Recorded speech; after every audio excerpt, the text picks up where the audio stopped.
Hello, and welcome to yet another episode of the Back to the TARDIS podcast, the podcast where we take a look at every single episode of the 2005 revival of BBC's Doctor Who. I'm Geoff. I'm Skylar.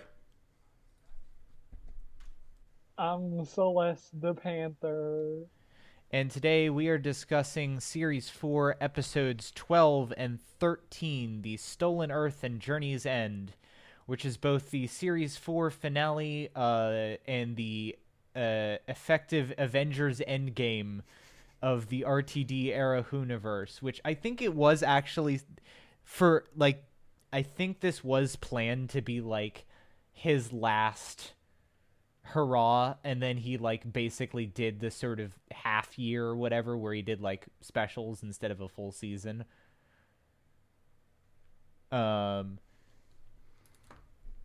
So RTD walked so the Russo brothers could run.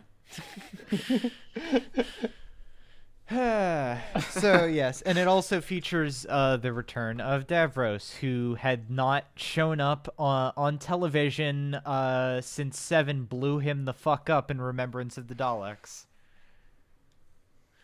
So I want to ask, when they reference stuff later about how he thought Davros had died, was that referencing the stuff with Seven, or is that just stuff? No, that's Time War stuff, because they specifically mention he thought Davros died in the first year of the Time War, which was later than Remembrance. All right. But to be fair, almost every single time Davros showed up in the classic series, the serial would end with him supposedly dying. So he's the Kenny of Doctor Who. Literally, Sarah Jane's reaction to wait, he's supposed to be dead is because Sarah Jane was in the first episode that Davros appeared in, and he died at the end of that episode. So Davros has the death kink, is what you're telling me. Yeah. Based. So yeah. And starts off with the doctor running about and being like, "Oh God, if Rose is here, that means the walls of the universe are breaking down." And they totally completely missed the Earth getting ganked. Great job, The power of a guys. Time Lord's angst. So, The power of Time Lord simping. Insurmountable. All right. And so yeah, almost immediately we are introduced to Martha, and then Jack, Gwen, and Ianto, and Sarah Jane and Luke. So it brings all three running shows together, plus brings Martha and Rose back, and Davros. And yeah, there's as far as the crossover goes, I think it's good, and a lot of the character interactions between the characters are good, and that part of it is pretty good. However, I don't think the crossover part is the problem. I think it has to do with how many stupid gambits pile up and are immediately dealt with, and I specifically have a bone to pick with Rose, and it really pains me to say it, but I have some problems with how Martha is characterized in this episode. Yeah. Yeah, I will agree that Rose and Martha are not the best written in this. Yeah. It's a shame, because the pacing of every person introduced and every new person, and I think anybody will say at least functionally one of the big bonuses of that Avengers Endgame did is that the jump between each sub story was good. I never felt too bored or okay, what are they doing now? It's the same in this episode. Things are moving along at a pretty good rate. It's just what they decide to do at that time, especially after the third act, I would say, about in this episode, and then almost all of the next episode is not well done. Structurally it's good, but otherwise no. I like how it there's really something to say about how every single time RTD uses the gag of like newscast to scientists talking about it to late night talk show / soap operas making fun of it is impeccable. It's like it's always funny. I don't know how he makes it funny every time, but it really is. Like the one this time where they got the late night talk show host is just like cracking jokes about it. It's like, yeah, of course there's planets in the sky, and they're just like, oh, funny guy time. And it's like, Also the fact that in the like nobody 2000s. is like there clearly people are perturbed by the fact that the entire like planet has moved, but either the timescale is borked or people aren't that perturbed if like late night hosts are cracking jokes about it. Or Yeah, if that late night television is even still running. Okay, but here's the thing. I was thinking about that, and I'm like, huh, that's kind of weird. But then I remember we're living through a pandemic, and that's exactly what's happening. So, accurate. Oof. I mean, I think that's a little bit different from the entire planet getting ganked halfway across the universe, but you know. It's a matter of scale, but I think the same principle applies. Fair enough. I Also, loved I think it's the another thing of like timescale being borked, but yes. Yeah. The Dawkins inclusion was nice, if a bit. And by Cringe, nice, I 'cause mean I Richard laughed my ass Dawkins. off. And then when it cuts to, I think it's like right after this, that it's like there's like rioting and people are panicking in the streets, and all I could think of is just like, this is the future that the left wants, like that meme, played in my head, while Rose was Oh my walking God, around did with you a giant guys- gun. Did you guys see the fucking like weird ass fucking tweet that Tim Allen made I did. About Karl Oh, Marx. where he spelled Karl Marx with a C? Yeah. What was the point of that? I don't know. He's just like, from what I can tell, Tim Allen is like the centrist boomer meme, but an actual person. Hold on. This is perfect. If I can find it fast enough. He says, I'm sure Mr. Marx would have made adjustments to his position had he been exposed to our country's advanced evolution of worker unions and our protection of child labor. And then one of the top comments is, Marx, quote, workers under these horrible conditions should form unions and abolish child labor. Tim Allen. He wouldn't think that if we saw how workers formed unions and abolished child labor. What? What the fuck? So yeah, Tim Allen has a whole ass meme, and this episode was made to scare him and embolden the right. That's the real hot take.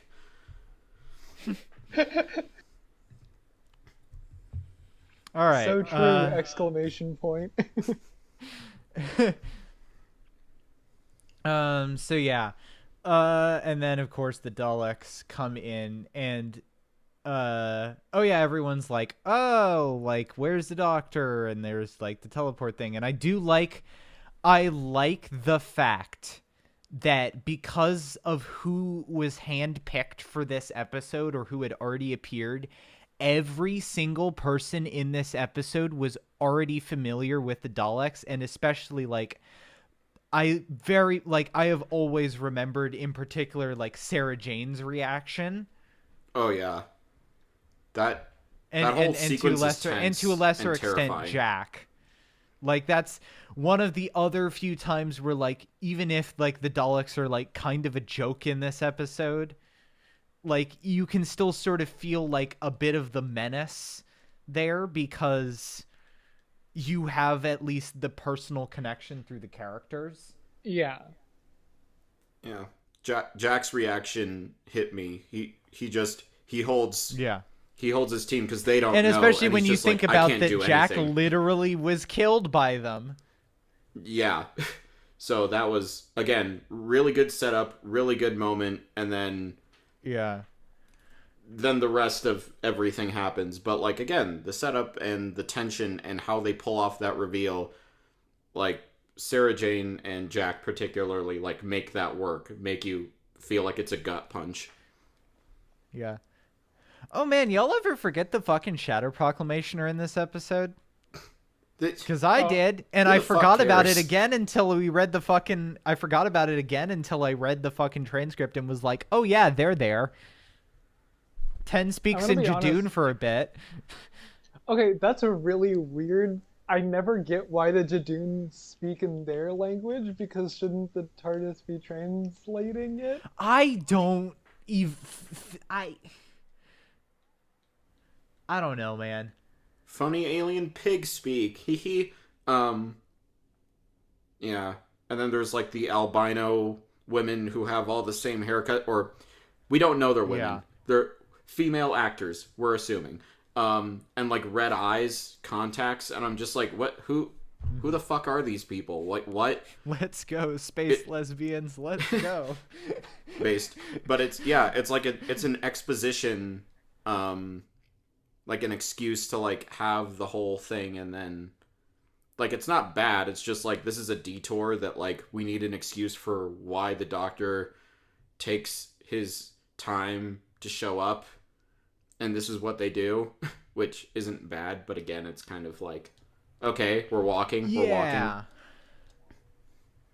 I Yeah, definitely. it's a weird one for sure because like he's never or I mean they've only showed up once but he wasn't really too into the Shadow Proclamation so like why is that the first place he'd go? Maybe because they like as much as he dislikes them, they're still centralized enough that they'd know more.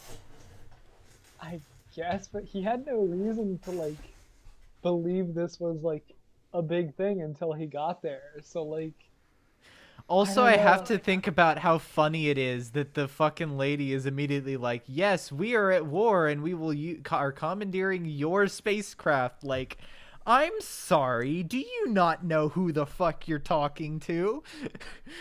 Yeah, that felt weirdly out of place. But then I was just like, oh yeah, it's like space cops. Of course, there'd be like, Yeah. well, we're gearing for war, guys.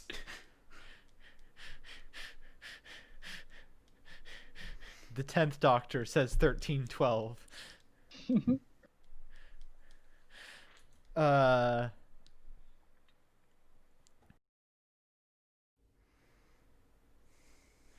So yes, Martha's handed the MacGuffin card for the Osterhagen key, um, and there's this whole thing about like, ooh, unstable teleport technology.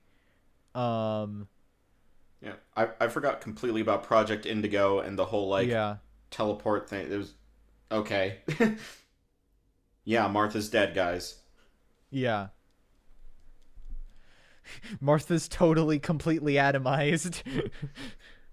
If they actually did that, I will admit, if they actually did that, I would be more pissed off than um I would be more pissed off than if than like what we got. Yeah. Also, while we're still in like the good portion of the story and we have something that I can actually give praise to, I like basically everything to do with Dalek Khan. Interesting idea, good execution, creepy. Good job. Gold star. he's a wacky boy and he does it good.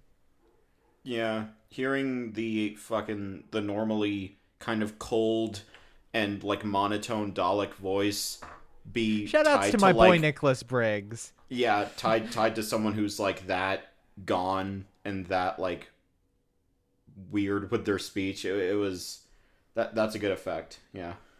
Side note, actually, I am like so used. Like it's weird growing up from like a new Who perspective because like when you listen to like classic Who, there's like a because it's not the same, generally not the same actors. There is significantly less continuity between Dalek voices, whereas for the entire like 15 years that the show has been back on the air, it has always been Nicholas Briggs, and that level of continuity has like it makes going back weird. Mm-hmm. He was even in the 13 like New Year's special, right? Yes. as the one. Yeah. Well, he also runs Big Finish and is basically known as the Dalek and Cyberman voice guy. So yes, they're going to hire him. Yeah. True.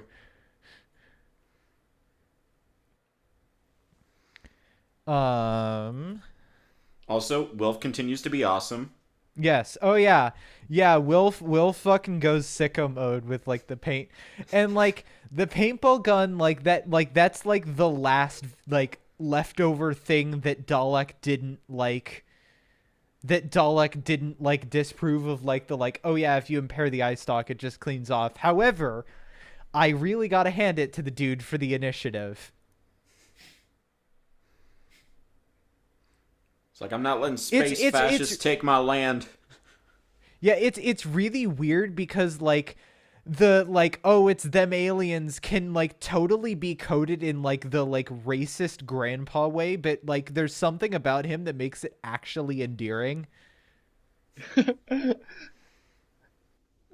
Wilf is our problematic fave. I think we've just collectively agreed that we're okay with his shenanigans because he's just so cute. Also, because to be fair, a lot of the time the aliens that he's directed at are like generally trying to take over / destroy the planet. And it has already been like demonstrated that he has like he is extremely compassionate. Yeah, he's chummy with the friendly aliens in End of Time. Yeah. Like he's like sort of like an outsider, but he's not like actually maliciously racist or speciesist or whatever.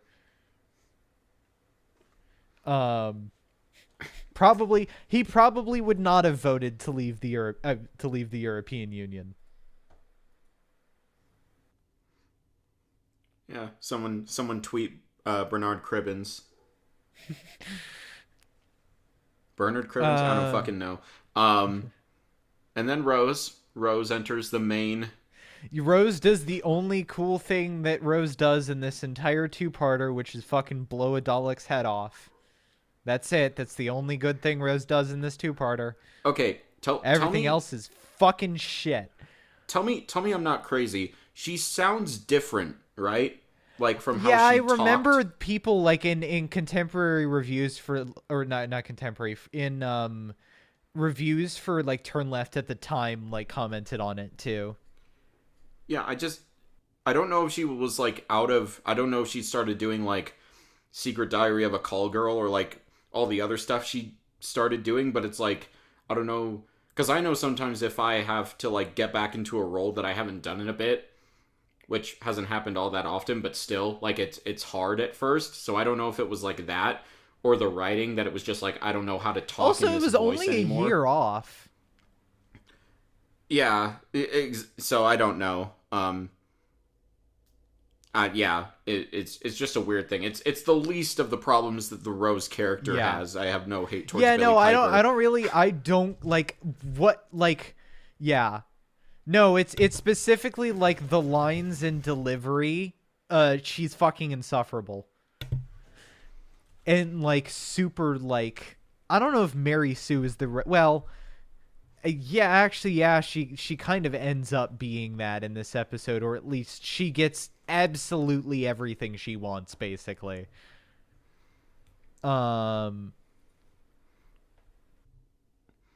I'll slightly contest that, but narratively I absolutely agree. It's wish fulfillment. Yeah. Also, the thing here where they like the Tandoka Trail stops dead and like he just completely clams up. I'm not entirely sure if that's in character or not, because I could see him, because he's a fucking moody bitch, like just giving up after that. But yeah. And then Harriet Jones immediately becomes cool again. Yes. Our first problematic fave, arguably. Yes. I don't get Harriet Jones. What? I don't understand her character at all. It just makes no sense.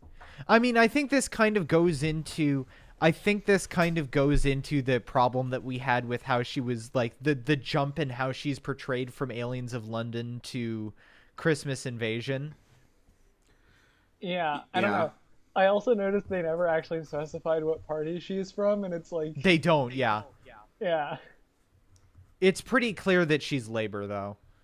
Like she's I not a guess, Tory. yeah. But then that means Wilf didn't vote for her, so Yeah. Look. The politics of Doctor Who are borked anyway. So we're walking. I'm sorry, but we need logical consistency in these politics. This is basically an indirect admission that Let me put it no, because here's the thing. That's a throwaway joke line. Yeah. I. That's not like an I don't know. Again, we need to tweet Bernard Cribbins. Why I- would we tweet Bernard Cribbins? Tweet RTD. Yeah, oh yeah, that's true.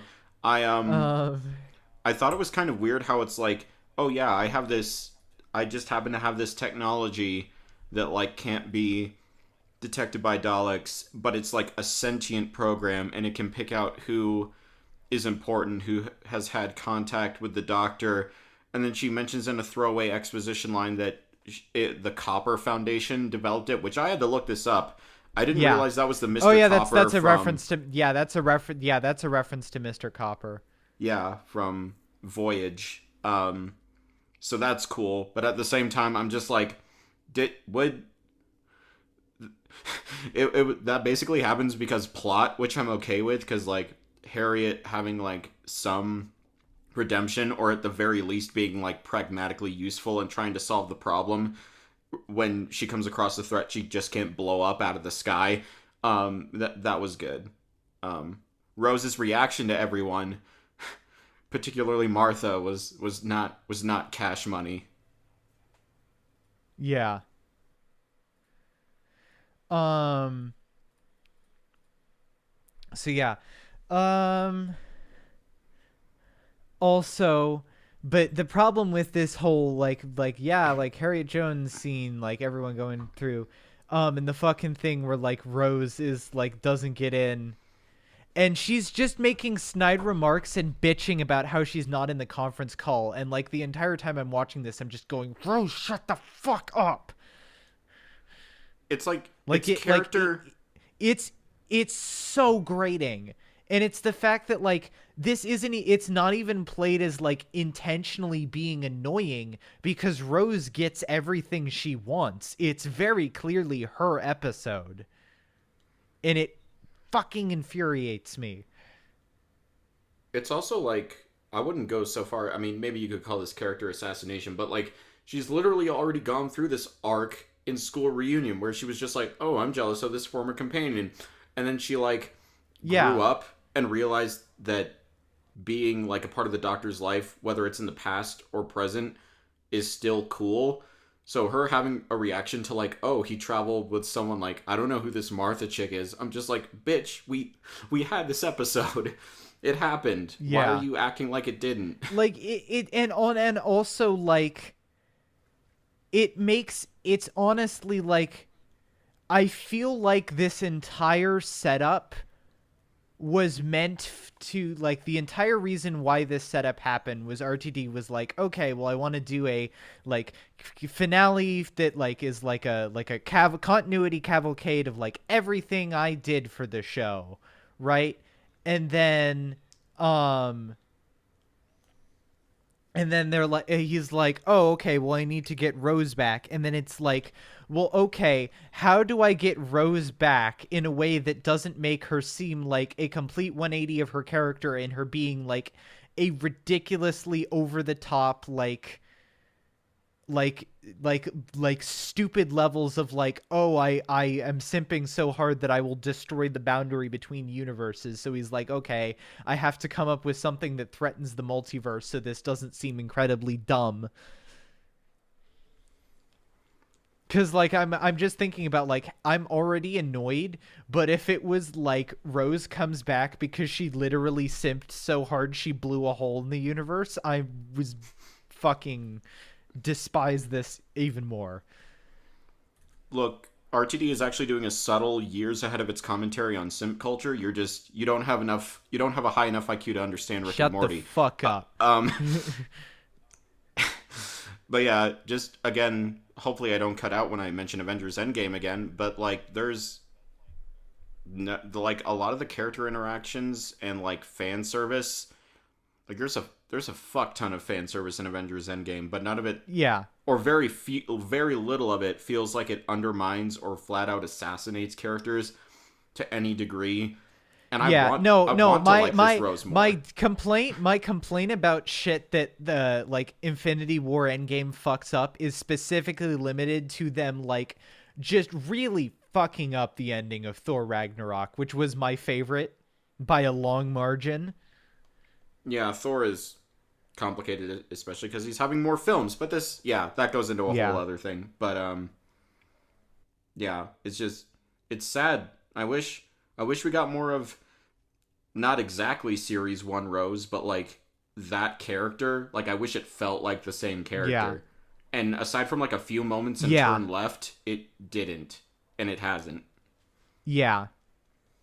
It's weird, like, Rose in Turn Left feels like a fundamentally different Rose than the Rose that shows up in this, because Rose in Turn Left is very much like sort of wise interdimensional figure that's like, okay, well, clearly you're super important, and it's like, it's you, and you're the fucking... and then here Rose is like, I'm not in the big conference call.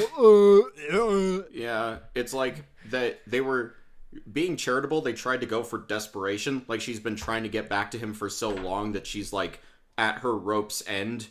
But instead it just comes off as her whining that she's not in the club, which Yeah. ain't a good look, Chief. Yeah. It's just... Ugh. Yeah, literally the line where like Martha Jones, former companion to the Doctor, and Rose, the literal line is "so oi, so was I," and it's just, grr. This is probably in the long run, this is stupid, and I shouldn't get this annoyed about it, but boy, it really pisses me off. She just comes off as like a whiny, like entitled white woman. Yeah. White women. Yeah. They're racist. Look, as the resident white woman, yeah. Yeah. All right. Shoutouts to Captain Jack hitting on Sarah Jane. And Donna getting thirsty for Jack later. Let's talk about that. Yeah. And thus 1,000 fanfics were born from this two-parter. Yep.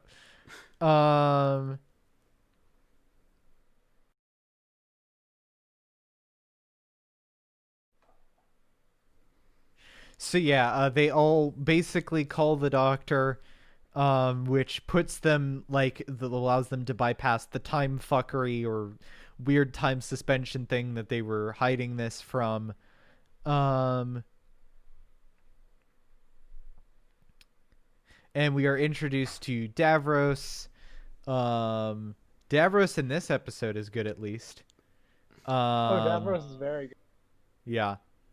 And then Jack teleports out while Gwen and Ianto hold the Daleks off from reaching Torchwood. And then we get our stupid fucking cliffhanger where they literally do a slow motion run to each other. And then he gets fucking shot. And okay, here's what I'm going to say. My opinion on your regeneration cliffhanger is whether or not you actually commit. And both times that they've tried this, they haven't committed. And just at that point, I'm just like, okay, fuck you. Like, it feels cheap. Give me the alternate universe where we got Matt Smith in this episode, damn it. Yeah. Yeah. That'd be fucking weird. It's just like, commit for God's sake. Like, I know the BBC has to hype up every single fucking regeneration as if it's like a big event, but like, it would kind of be cool if it wasn't. Yeah. Agreed. Like an episode just like it's either like a 2-part cliffhanger or like the alternate one where an episode starts and like the Doctor immediately gets capped in the head. And it's like, oh, new Doctor now. Surprise. Bitch, that's you the thought. TV movie, basically. Yeah, well, I mean, yeah. Yeah, actually. But here's the thing. The TV movie still advertised it with itself with 8 and not with 7. So I'm talking like literally full-on surprise. Yeah. Surprise Doctor. Yeah. And here's another part that annoyed me about Rose. Like, and again, I think this is yet another instance of like Clara and 12 do this dynamic but better take a drink. It's like Rose has already adjusted from 9 going to 10. I feel like her being like, yes, don't yes, go but you is see, a little weird. But you see her simpery for David Tennant knows no bounds. I can relate there. I don't know. The whole like I just found you, like I could maybe be more charitable towards that, but it's just like the presentation just isn't charitable towards Rose, and I don't know if it's more the writing or I mean, acting, also there's a but thing of like people complain about the like regeneration being like death thing, but here's the thing. I understand why 10 is like that because of how like the circumstances that cause 10 to be created, and also the fact that 10 has an extremely short lifespan. And I understand human reactions to that because we're human, we're not Time Lord, and they are there is like fundamentally different people in all the Doctor. Like there's still like a core sort of set of standards or morals or like traits, but they are all very different people, and I understand humans having that reaction. Yeah, I don't know. Like, I sort of understand where people who complain about that are coming from, but like in 10's case and in the case of humans, I understand it. Yeah, this is going way into end of time bullshit. It's just I kind of it's the hype it up too much problem. Like if it was just like a subtle character thing, or he mentioned it once or twice, but it's just like, and again, this is getting into the special down the line, but it's just like the whole speech of a new man walks away in my shoes and I'm dead. Like, I don't know. It's just hitting it over the head. It was just well, I mean, we'll get into this when we get to End of Time, but shut the fuck up. I like that scene. No, it's a good scene. It's just like it's that plus like several other things, and at that point, I'm just like, okay, just just glow already. But yeah, yeah, the fake out, I'm not a fan of. I'm not a fan of it here, and I'm not a fan of it when the monk story arc plays with it in series 10. Yeah.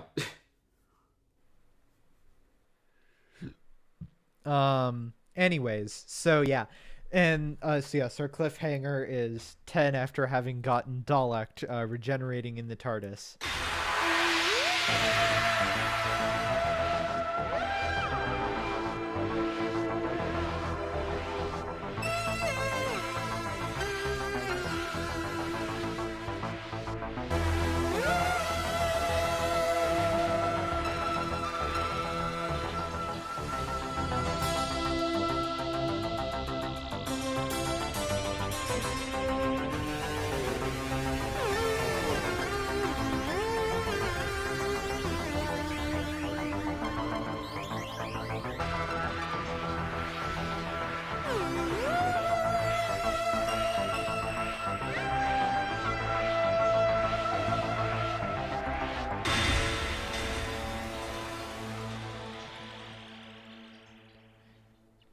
So I have a question for y'all. Y'all ever simp so hard that you burn one of your extra lives just to make sure that your dick is the same size?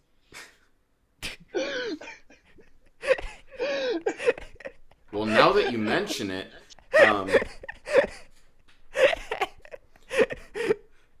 this is even more doubly dumb.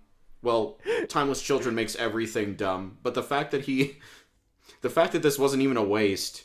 Like, he could just do this forever if he really wanted to. Oh, yeah, that's true. God, fuck you, Chris Chibnall. There we go. There it is. It wasn't going to get brought up this week because we didn't have any Torchwood. But fuck you, Chris Chibnall.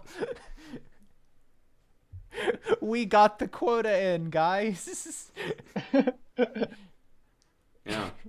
I like the exact midpoint, too. But yeah, it's, I don't know. I like how they bring that up around for, like, Matt Smith. But looking back now, it's kind of like, yeah, 10 did a dum-dum. Yeah. Anyways, so. I mean, to be fair, there was also, like, there's only the knowledge of, like, yes, that actually counted when Moffat, like, I'm pretty sure, I'm not entirely sure, but I think I remember reading before Eleven's regeneration that, like, some official media or something had the tally at, like, that didn't count as a full regen, and he still has, like, however many more, and then Moffat decided to make it count. Yeah. And adding the war incarnation also bumped it up, so. Yeah. It's weird, because why would it not count? That would imply that he, you know, maybe because child... like the full process didn't complete or whatever. Yeah. Oh, okay. It's a little bit weird, but like, let me put it this way: people were hesitant to proclaim that it counted until Moffat eventually just went ahead and said, like, yeah, it counts. No, I can definitely see that. Like, I can see that for, like, surrounding the show reasons of, like, yeah, no, of course it can't count because they need to, like, keep it going. But then it's, like, logically within the show that wouldn't make sense, because if he could just regenerate it into himself, like, even before Timeless Child, that meant he could have just kept doing that. Yeah, it's a really shitty writing device. Or it's the same thing. Like, you know what does the same thing but worse? When 12 fakes a regen in Lie of the Land. That scene's really stupid. Yep. Now, admittedly, I will actually give Moffat more slack there than I will give RTD, because that entire storyline was hella rushed because, like, his mom died while he was writing it. So, like, emotionally and time-wise, he was not in a state to actually get a better draft out. But it's really dumb. And at least there, it's not a cliffhanger. Yeah.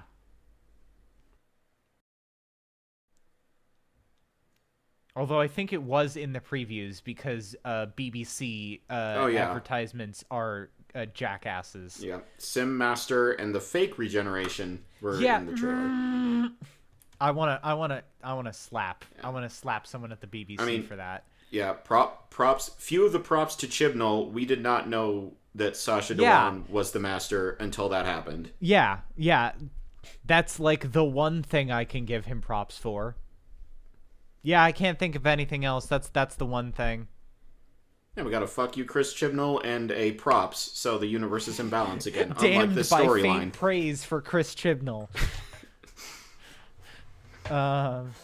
Anyways. So yes, then immediately the Daleks ganked the TARDIS, put it in their big spaceship. We are also introduced to Chad Mickey, who definitely has some chattery in this episode, but definitely not as much as he could have had. Just putting it out there.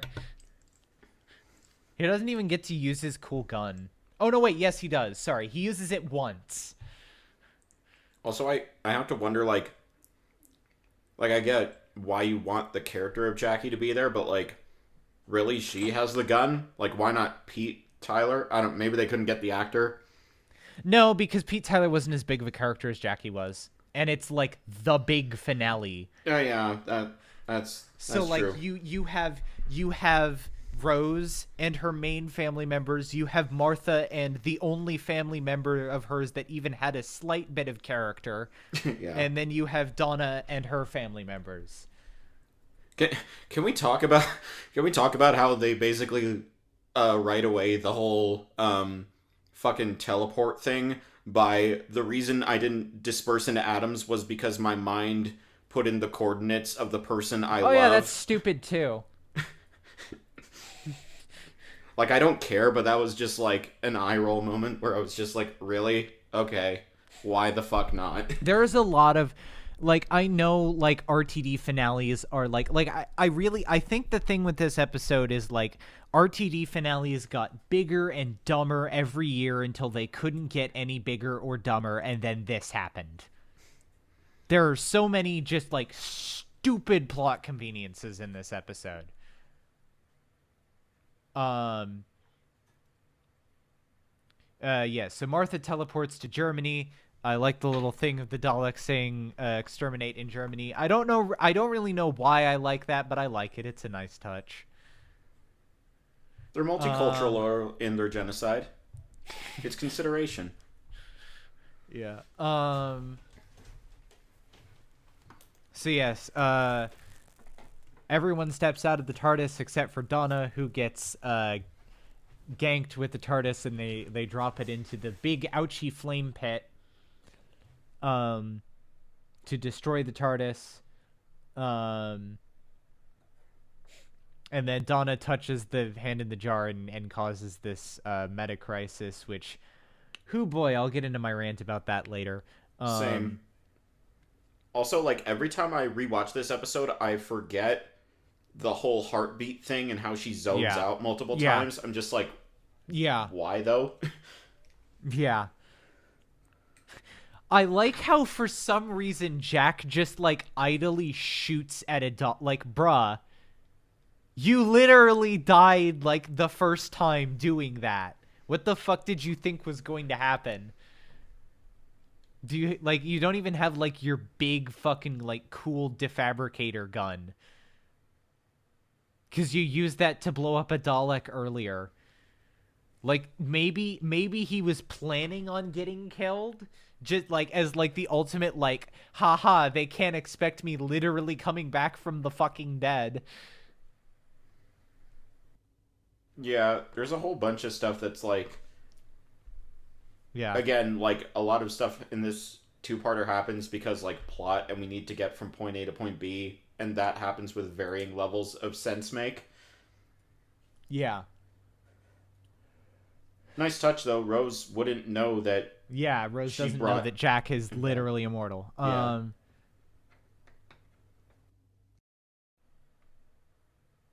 So, yes, the only good part about the Metacrisis Doctor is the interactions with Donna, because obviously, David Tennant and Catherine Tate are always good and have always been good and are very good at, like, playing off each other. Yeah. I'm gonna count this real quick. 1, 2, 3, 4, 5, 6, 7... 7 oys in that one scene, most of which in a 30-second period. Pog. Yeah. Their chemistry really comes through, and it's rewarding because now they basically can, like, act as each other. Yeah, no, if, like, as much as I fucking hate everything to deal with this meta-crisis and how much it is literally just to set up multiple bad plot conveniences, which contradict each other, by the way. Yeah. We'll get into that. Like, I still, like, the acting part of it is still good. Because, obviously, it's David Tennant and Catherine Tate, and saying that, like, them having a bad day is, from what I can tell, functionally impossible. Like, they are, like an actor, like, dream team. That, like, I can't think of, like, a good, like, modern, like, they feel like a duo comedy bit, except that they can do more than just comedy, like an Abbott and Costello, but they can do more than just, like, base comedy. like Tennant and Tate, uh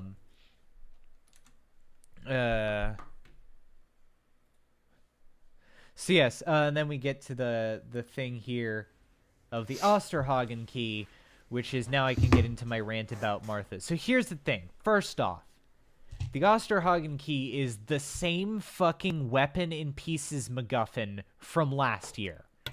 So I'm going to start with that. Secondly, the weapon in pieces thing was already like pointed out last year of like, A, that's stupid, and B, I would never use it, and do you think the Doctor would ever have me use it?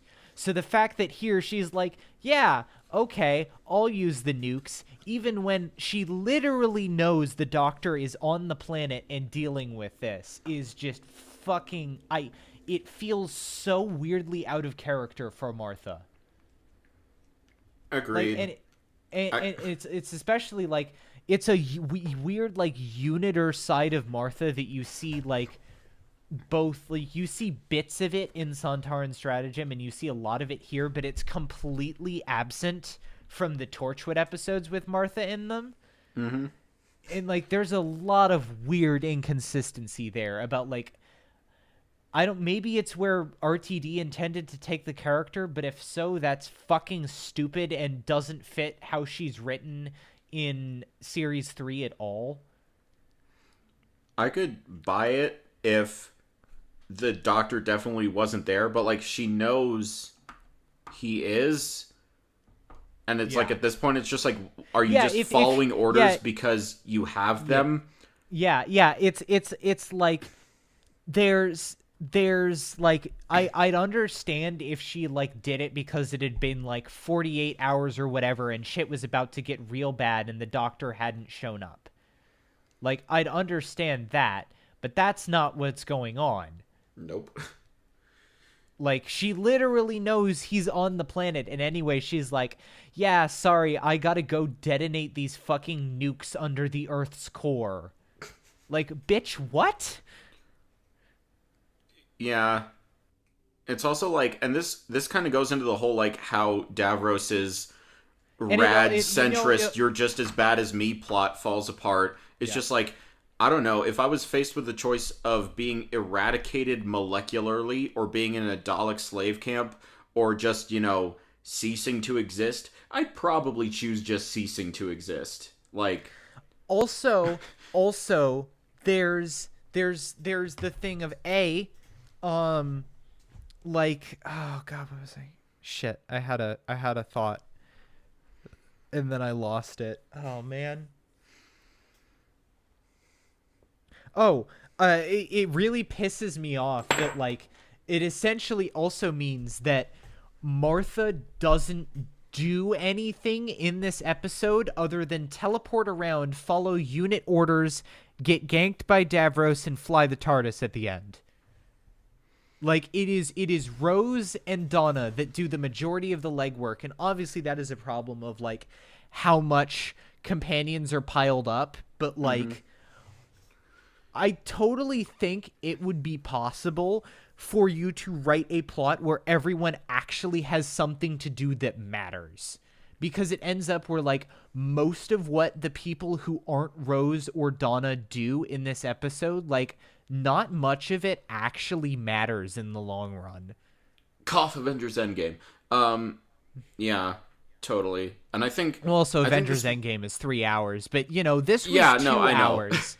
This was 2 hours. They could have come up with something. Yeah, and I think the shame is, like, I could see a way to fix this, like, more simply, even if you wanted to keep the stupid Osterhagen bullshit, is, like, what if, the Daleks start coming down and start, like, genociding and wrecking face, because of course they do, they're a freaking Dalek empire, and she basically, like, goes into full panic mode, goes into, like, oh my god, it's the year of hell, but, like, 10,000 times worse. And because of that, she's basically, like, not thinking right, and she's doing stuff that ultimately would be contrary to her real values and the Doctor's values. Like, if you wanted to go that route, you could do it. especially with how she is in the 2 episodes we see of her in this season. But they don't take that route. They take the I'm a soldier and I was told to do this, but I'll feel bad about it. It's like Moffat's fucking soldier bullshit from 12, but worse. Mm-hmm. Yeah.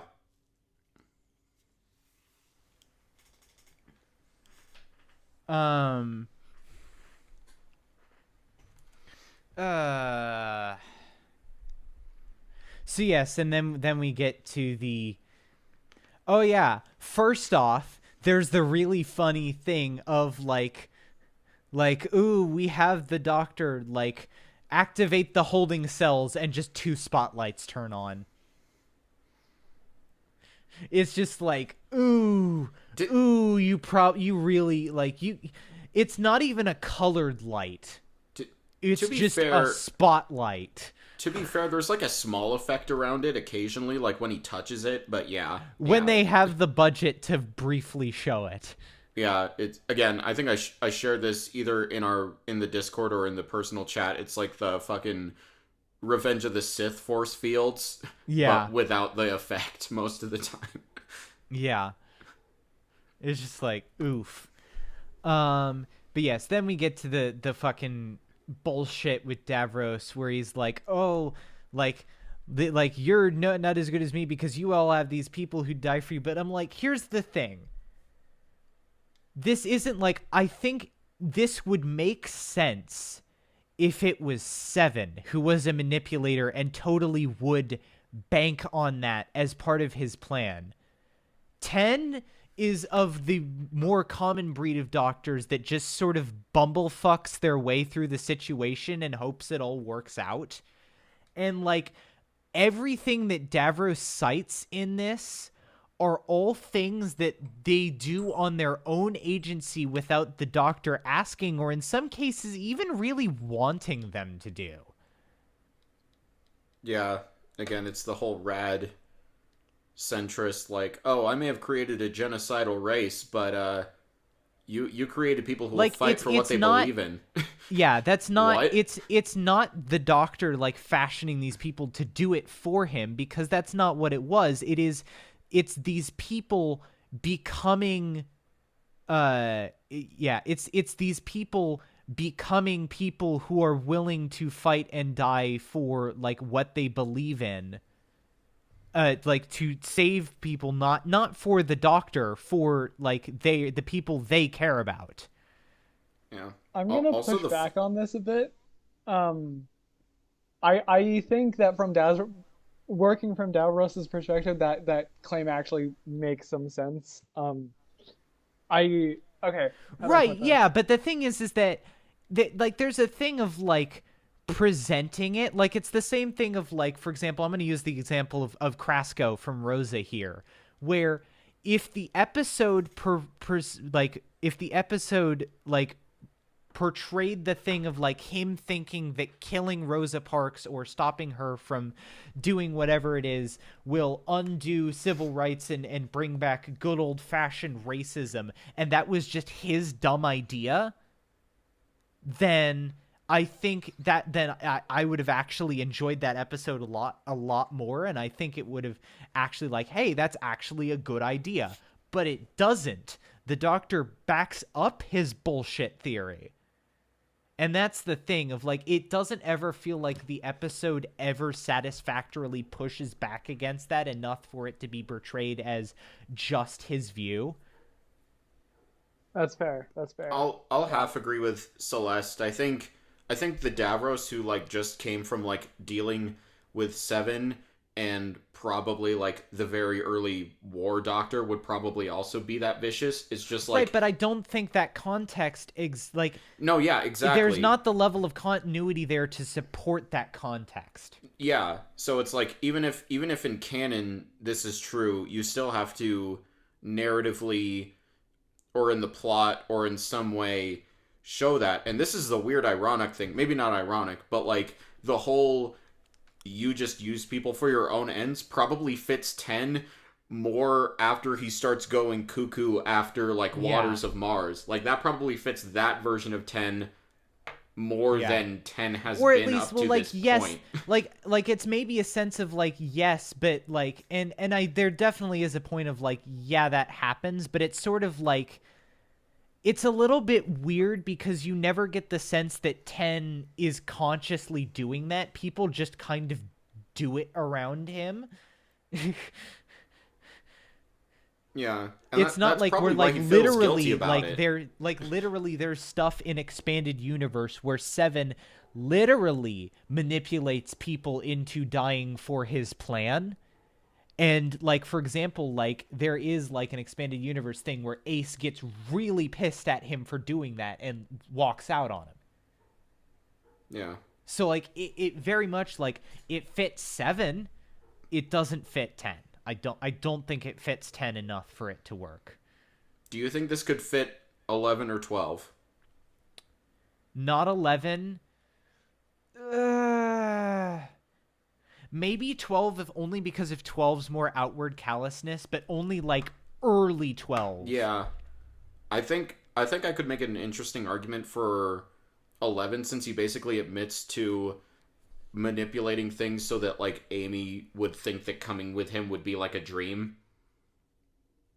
Like there's that whole thing in the God complex about that, but again, even that isn't to the level Yeah, but of that's a little you bit are my different. warrior now. Yeah, it's not the same thing. We're like, or like for example, like the "You Are My Warrior Now" thing, or like that's literally like part of the reason why he picks Ace or like goes with Ace is specifically because he wants to like it's part sort of like this sort of eternal like I want to teach you about things, but he also a lot of the time uses her as a tool. So like yeah, it very much feels like it's tailor written for 7 or a version of the Doctor that 10 isn't, because 10 just doesn't think that far ahead. Yeah. Like it basically it could work, but it is a mismatch for the current incumbent Doctor that it is directed at.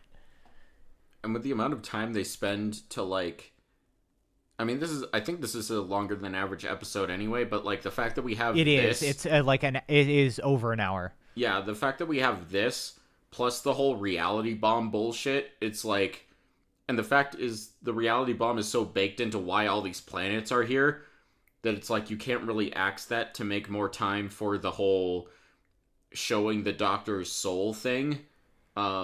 Yeah. So it's just a weird like kind of writing a lot, and this is a kind of a indicative thing of a lot of RTD's finales, is that there's just corners that because of how he's constructed things, some of it may work, but the conclusion is really borked. And I'd say the only like really truly consistent RTD finale in terms of quality is series 1.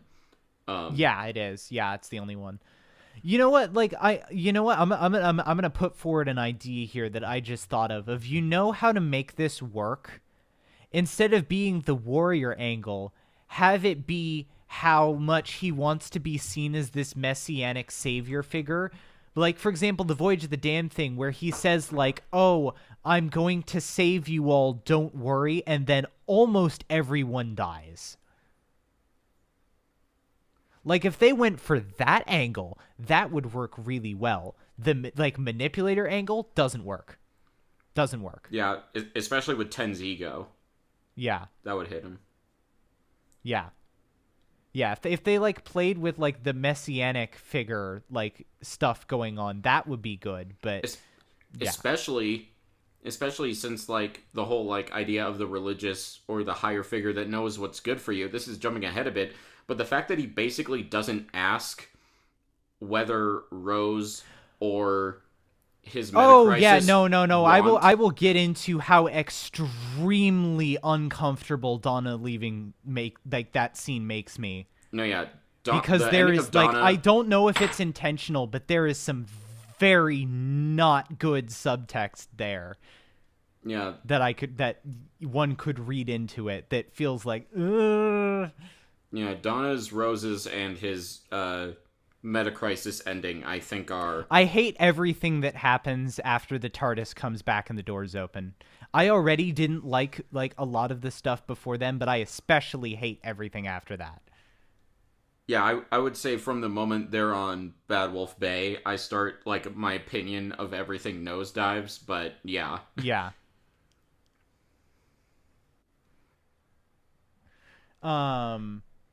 So yes, basically just when everything's about to happen, we get the ass pull to end all ass pulls. Actually, you know what? What's really funny is the fucking thing where, like, it is, the pacing of it is comical. Where you have the thing where, like, 10 runs out of the TARDIS with, like, the gun and is like, and then, like, immediately gets zapped, and then Donna immediately runs out and is like, I got it, and then also gets zapped. Like, watching that scene, I couldn't help but, like, start, like, chuckling because it looks really dumb and, like, anticlimactic. Yeah, the storyboarding and blocking for that is just like, this is an awesome comeback, and then no. Yeah. And then Donna gets up and ass pulls everything. And again, this is good. I like that idea. I like the idea of, like, being that intellect that matches. And, like, obviously, like, I don't know how much they'd be able to write around that, but, like, it would be really interesting if they could have written, like, some other stuff, like, other than, like, this 10-minute sequence around it. Because that would be a really interesting change in further development of the player. I mean, I've been listening to too many fucking Valve developer commentaries.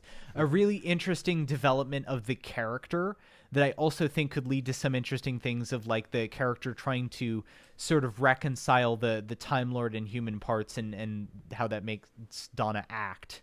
Mm-hmm. But so yes, returns all the planets. They all fly the TARDIS home. There's, like, big, like, yeehaw yippee music. Oh yeah, and Dalekhan is like, psych bitch, I planned this all along. So, okay, and now I guess I can get into sort of my annoyance about the Metacrisis Doctor, because the Metacrisis Doctor feels like it is an ass pull to solve 3 different plot points. The plot point of, how do we give Rose literally everything she wants, which in of itself infuriates me. The plot point of, how do we get Donna out of here? And then, because obviously she's not going to be like Martha and just choose to stop because she's incredibly invested. And the plot point of, how do we deal with Davros? Where, and the like, plot it point feels of keeping like 10-10. Yeah, that too. So it feels like he exists to basically do all of those things and then nothing else. Like, he exists to kill Davros, and then 10 can be like, oh no, you're such an asshole because you killed a genocidal mass murder that was literally planning to destroy the entire universe and would totally do it again if you let him live. Yeah, we haven't even touched on the stupidity of the reality bomb, but the fact that it's like, how the fuck are the Daleks, like, shielded from it?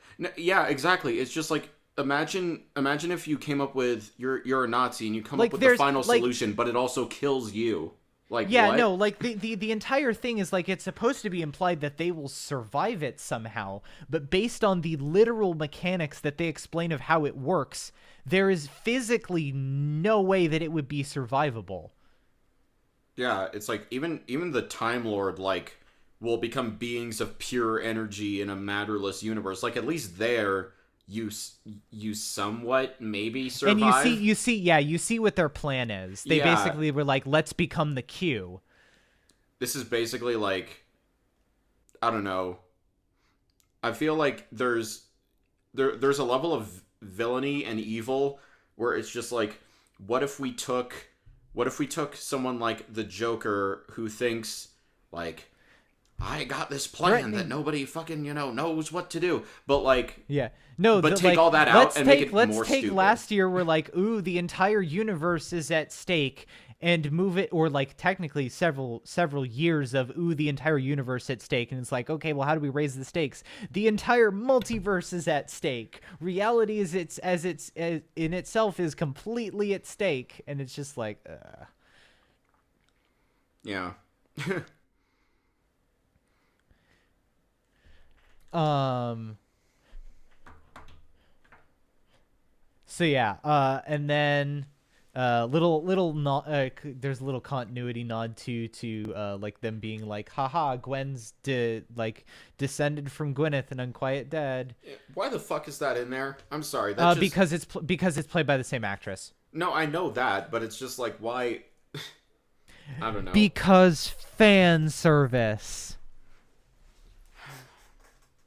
Yeah, that's probably one of the only instances where I was just like, oh, fuck you. Like, you didn't need that. I will also say the scene of them all flying the TARDIS is good. Mm-hmm. That is one of the other, like that's one of the few good things I can say about this scene. Also, the thing of like how he's assigning roles for everyone and gets to Jackie and is just like, no, just sit down.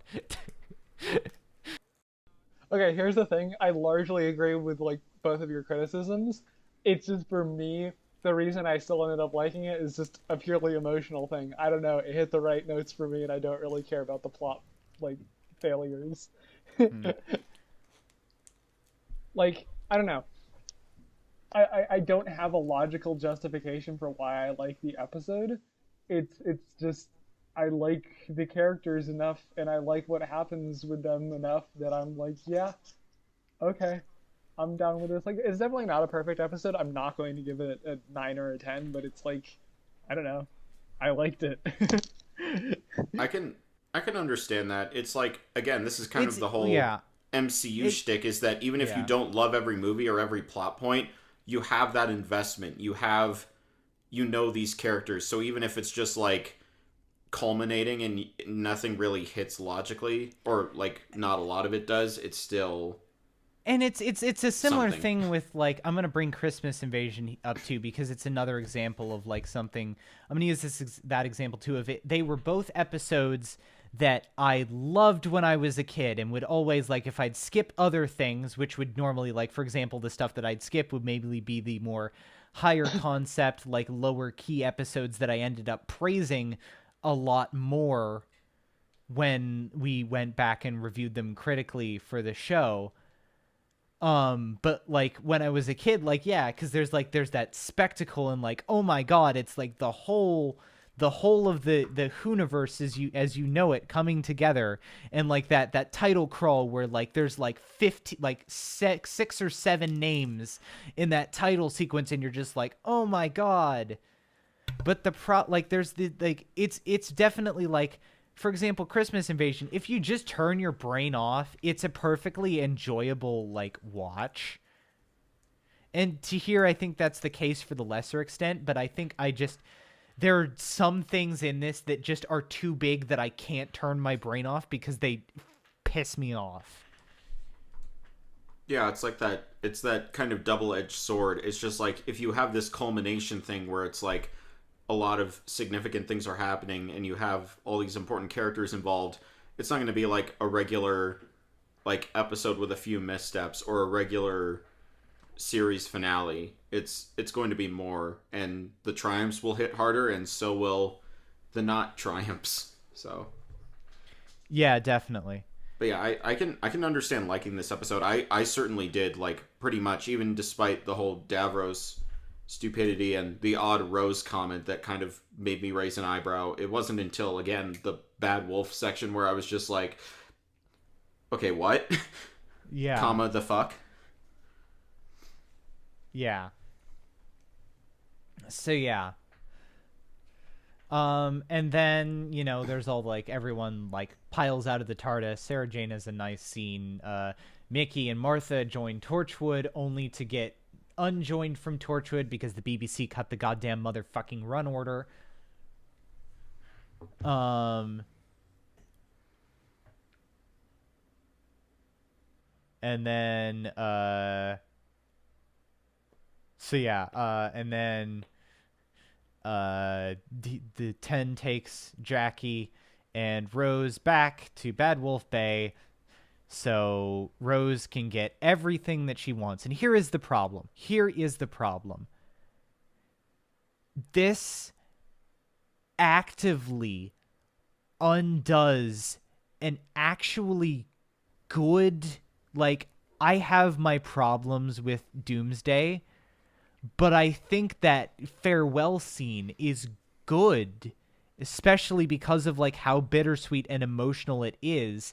And I think there's a way to give that like a catharsis here of like, oh, they do get to like see each other, and there is that bit to it again, without completely just being like, no, you get a human version of the person who you simp for, who will grow old with you and will be your perfect boyfriend, and you get all you want.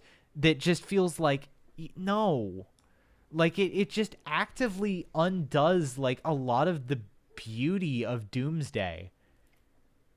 I'm gonna slightly disagree with you that she gets what she wants, but, like, hear me out. No, the only reason she doesn't get exactly what she wants is because she's being an annoying shit again and was like, no, I want the real one. Well, yeah, kind of. But, like, Which whole problem... still pisses me off. That pisses me off, too.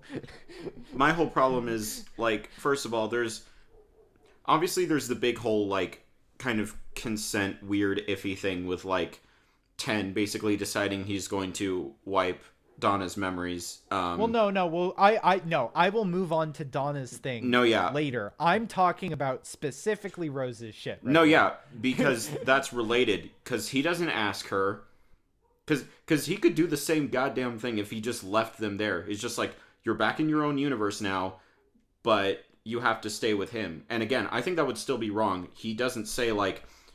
He's basically saying, like, this is the solution to my problem without asking her. Because maybe she doesn't want to be with him. I know the episode narratively goes that way, but it's just like, he doesn't ask her what she wants. He doesn't ask him what he wants. The entire concession of this is like, oh, they can still be boyfriends, make out simp times, without completely disrupting the status quo as we know it. Exactly, and I don't know, the whole thing of like, we save the universe, but the consequence is him. It's just like, dude, he is less. If you want to talk about like being problematic. He just has your memories. He did the right thing. Yeah, I would agree. And also, it's like, you don't lock yourself up in a parallel universe. Like, you were willing to, like, have the Master basically prisoner on your TARDIS or just be there. Like, but your own clone is too far. Like, the fuck? I don't know. It's just, again, this makes... It's just like, very clinical from a narrative out-of-universe perspective, but in-universe, it's just like, you're not giving these people a choice of where they're going to be, and you're just... Like, there is something to say about, like, 10's arrogance in character, and, like, that's something that I understand, but it's not just the character. Like, this is very clearly, like, RTD. And it really pisses me off that, like, in the same episode... I guess we'll move on to this now, where like the Donna's memory is like it's revealed that like having all the Time Lord like knowledge or like brain power is overclocking Donna's brain CPU too much and will literally kill her, and as such he has to completely wipe her memory. So here's the thing, like, thinking about it, like, my mom, like, I've talked with my mom occasionally about, like, problems that she had with RTD, specifically dealing with, like, to a lesser extent, Children of Earth, and especially Miracle Day, and why she doesn't like Miracle Day. And she felt that it got she felt that Miracle Day got overly cruel. And, like, I kind of disagreed, and I always, like, I think I still like RTD era, like, more than she does, and some of that might be, like, nostalgia. And I don't necessarily share some of the issues. But this is a case where I think this is needlessly, pointlessly cruel. Yeah. And it happens in the same episode that Rose, who we already like kind of were like who like I think we all agree is probably our least favorite of the RTD era like main companions, getting basically everything that she wants and getting the perfect happy, it's not even bittersweet anymore really, ending. Like, it's like, not only is the scene uncomfortable because there's no consent and he doesn't like try to find another option, he just immediately is like, yep, this is what we're doing and this is what we're doing it, how we're doing it, and makes the choice for her. And it physically, like, I kind of had to pause the episode and walk away for a bit because it really, like, it upset me both like in the writing thing and also because it feels very uncomfortable. And I don't necessarily think the subtext there was intentional, but it's still there. Oh yeah, totally. And this, here's the thing. I agree with everything you just said about with Donna versus Rose, but then I realized something that made this worse, in that the same plot point, like, or device of the meta crisis wants to have it both ways, because the whole thing with Donna is that she, there can't be a human meta crisis because she has human biology, including the brain, but having all of his memories and like smarts and intelligence as a Time Lord is like breaking her. Why doesn't that break his clone? Because he's human biologically, he has one heart, he presumably has a human brain too, and yet he's fine. Yeah. Like, he'll have all of Ten's memories up to that point of everyone, including the War Doctor, including, and this is even stupider if you think about the Timeless Child, which actually works in our favor for once of how stupid that is, but he's fine. So it's just like, he wanted to have his cake and eat it too. There's no reason that right after Ten and Donna leave the beach, that his clone doesn't immediately start dying on the beach. Yeah, it very much comes of a way of like, there's another thing too, there's another thread too, actually, that I would go for, which is, there's like this whole foreshadowing of like, ooh, the children of time will come together and one of them will die. And of course he asshole like cops out of it by being like, oh, it's only like the metaphorical thing with Donna. But it's weird because I feel like it's a thing where like, he doesn't have it in him to actually kill a Doctor Who companion off. But then in the process, he does like worse violence to the character. Yeah, I mean, this I think functionally this is a type of death. Like, this is, if I had like 5 years of my memories just gone, and then I had to like live as a person of like who I was before, I would form new experiences and probably new friendships. I would functionally be mentally a different person. So it's like but it's even more horrible than that, because wow, imagine like, that happening to you. So, I'm sorry. No, well, and it's like if Donna like actually died in the episode for whatever reason, and there was a scene there, or maybe even not a scene, and I feel like it emotionally would have been more of a gut punch in the way that like RTD intended, and might even have backed up Davros's like bullshit better than this, because the way this is, it's just like every time, like, it's weird because like every single time that I have, like, because I've seen this a lot, and every single time that I have watched this as I get older, it makes me more and more uncomfortable every time. And again, I think for a while I was thinking like that I was pissed off about how Moffat brought Clara back more than actually, this. yeah. No.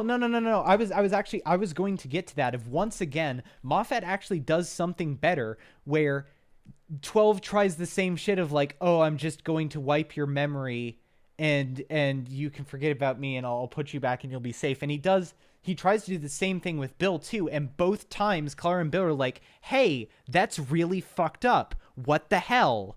Yeah.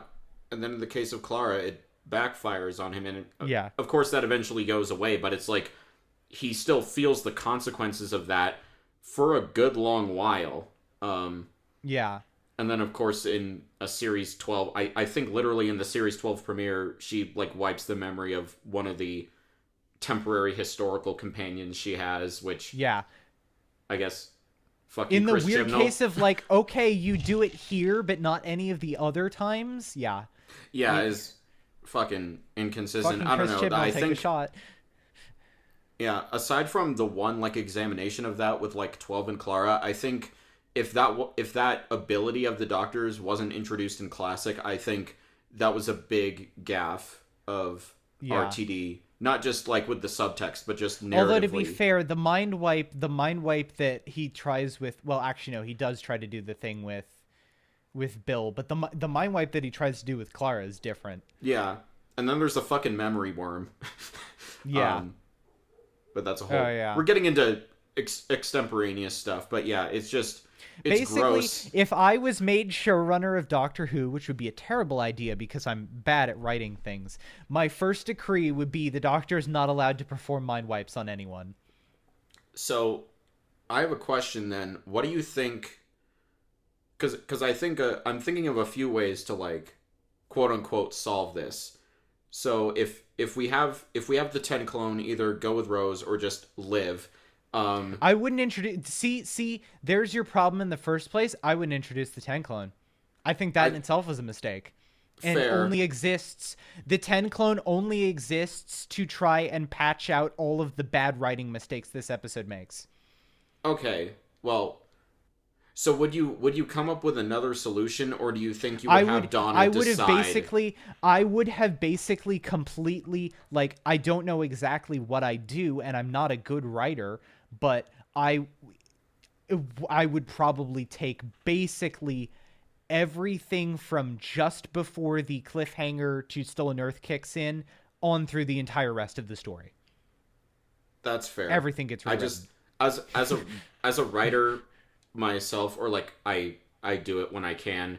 One of the games I like to play with, like, pieces of media and fiction that I don't like is, like, what are the fewest amount of changes I could make to a story to, like, improve it in the best possible way. So, like, in my game, I'm like, if I have to keep the meta crisis and I have to keep the fact that 10 number 2 is around, how do I make Donna exiting the TARDIS not terrible and not how it's done? And if I had to keep the meta crisis and 10-2, I would probably have her choose to die with the memories she has, because I think that has way more dignity. Yeah, no, that would that would actually be, like, I think that would be, like, a legitimate emotional pull and be very in character for her, and I think would also sort of set up...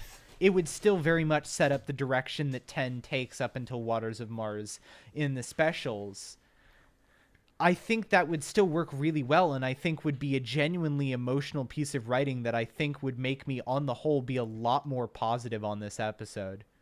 And then, frankly, that would even lead better, or that would lead really well into End of Time if you keep Wilf as a companion, because then when it gets to the point where he refuses for a second to save him, he thinks, like, oh my god, like, I can't let another one of them die. Yeah, like, I can't do that. Although I do kind of see, like, I don't know if he had End of Time planned, but I that might also be a case of, like, he couldn't do that because then he would have to find a way to justify, like, Wilf. Because I don't know if Wilf would be willing to, like, hang out with him.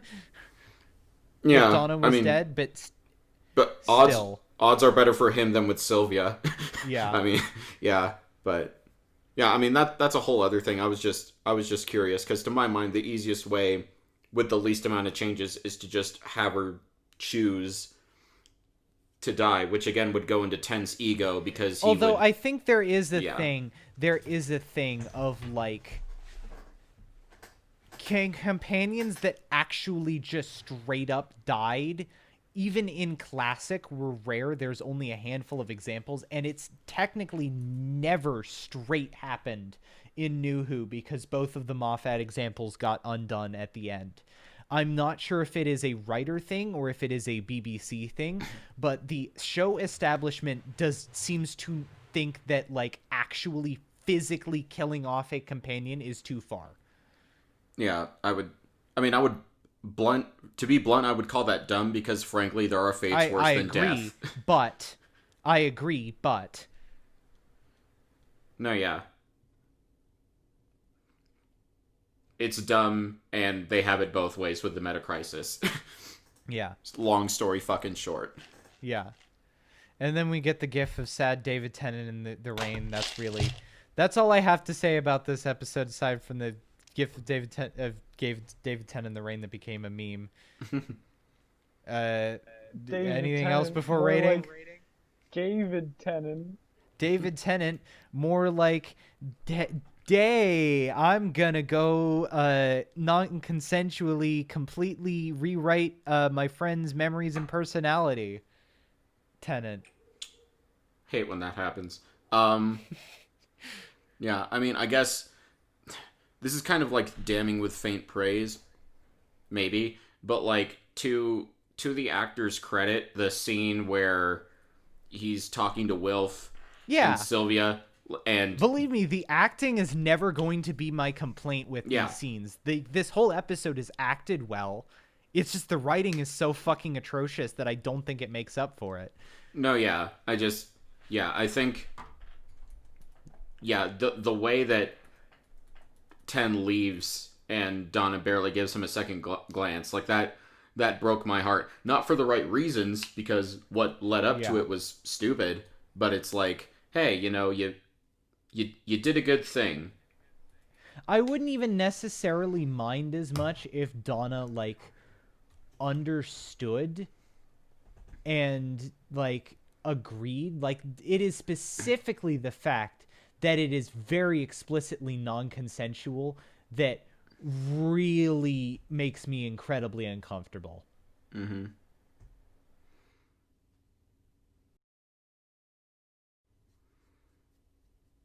Yeah, I got nothing else to say before ratings. Yeah, I guess so. Yeah, it's very much a thing of like, again, like almost all of the finales that we have discussed have had a pretty decent setup and then varying levels of a letdown of a second part, but I think this is the most extreme. I think Stolen Earth still has a lot of good shit in it, and the most like the majority of the good shit in the two-parter is in Stolen Earth. I'd give Stolen Earth like B plus, maybe sort of like 7-8 out of 10, but I've spent so much of this, like the runtime of this episode, which at this point has been going for like an hour and a half, close to probably at this point. I've spent so much of it bitching about Journey's End that Journey's End, like C minus D. I have a lot of problems with Journey's End.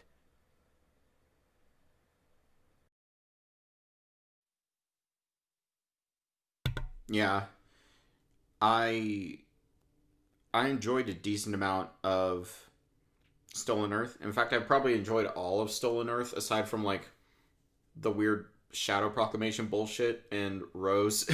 And then Journey's End Yeah. is just like the plot and concept become even more convoluted, and then the characters, like the most important and central characters, just fall flat in their arcs and in their execution, which is a shame. And I know we didn't really talk about the fact that like the rest of the Torchwood team, Ianto and Gwen, don't do anything. Yeah, Which, oh yeah, there is that too. Yeah, I understand that it's like at a certain point, even Jack going up against Daleks is kind of like eyebrow raising. Like I understand you couldn't have them do a lot, but it was, having now watched more of Torchwood, before I didn't really care. I was just like, oh, okay. But now it kind of stings more. Yeah, the ending is bullshit. So many things that are like weird implications or just not well thought out. I would definitely say I was probably overall more entertained than in the series 2 or series 3 finale, just because of there's more characters I like, Yeah. and there's more like investment, and it feels more like a culmination. but when it comes to delivering on that culmination, it falls flat. And if this had been like the end of 10 and he had somehow fucking regenerated, or if he had regenerated, in the cliffhanger and we didn't have end of time, I'd probably think a lot less of this. But knowing that the consequences of this episode at least somewhat lead to good things with 10's character in Waters of Mars and End of Time help push it up a few points for me. Stolen Earth I'd probably give a solid B or B plus to, and Journey's End I'd give a D plus to, just because it's like salvageable until the very end. But yeah, I would give this episode a rating of be drunk while you watch it. It's probably better Just for you. Just don't think about it. If you think about it at all, you get really... And that's sort of my problem, is there are parts of it that I can't not think about it because of how for example, how deeply uncomfortable that Donna scene makes me. Yeah. All right. So for Stolen Earth, I would say, yeah, definitely like an 8 out of 10, 8.5, somewhere around there. It's a very solid episode. You got a lot good going. Rose is a little weird and awkward, and I did not like her. She's just like comically bad in just all of this. Everything she says is just like, shut up. Why? Yeah, it's just like, why? Yeah, so I didn't like that aspect of Stolen Earth. But besides that, I think it was a pretty solid episode, and I enjoyed it. So 8-ish to 8.5-ish. For Journey's End, I absolutely get like why you would dislike it, because like, yeah, it's definitely very unfair in its resolution, and there's just God, Martha's shit just does not make sense in that episode. But I think I personally enjoyed it enough, like it was just enough of a sort of fun romp for me that it balances that out a bit. And I just didn't really care too much about the fact that it was kind of inconsistent and like also just kind of fucked with storylines a bit. I can definitely see why that would matter more. And honestly, it usually would matter more for me, and it usually doesn't most episodes. But like, I don't know why it didn't. This episode just didn't bother me too much. So 7 out of 10. Yeah. All right. That's fair. I can see that. Yeah. So yeah, as said, no Torchwood this week, no Torchwood next week. Next week we will be covering the 2008 Christmas special, the extremely obfuscatorily named The Next Doctor, which was totally like a fucking fake out. And I will probably, what we will do is I will set up the poll for what we're going to do next, which will probably as like the next bonus episode, because of course it's a new month. I don't know. Yeah, I'm gonna have to think about it. I kind of want to keep going on the Big Finish train, but I'll have to see like what other people think. But yeah, until then, you can support the podcast on Patreon for benefits such as early access to episodes, the ability to listen in live to episodes as they are recorded, and potentially even the ability to guest on an episode of your choosing. I'm Geoff. You can follow me on Twitter at WheatleyDL. I'm Depressed, and you can follow me at skyhigh9_5.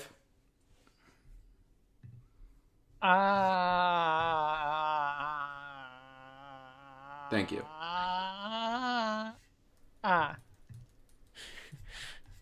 Understandable. And we will see you all next week.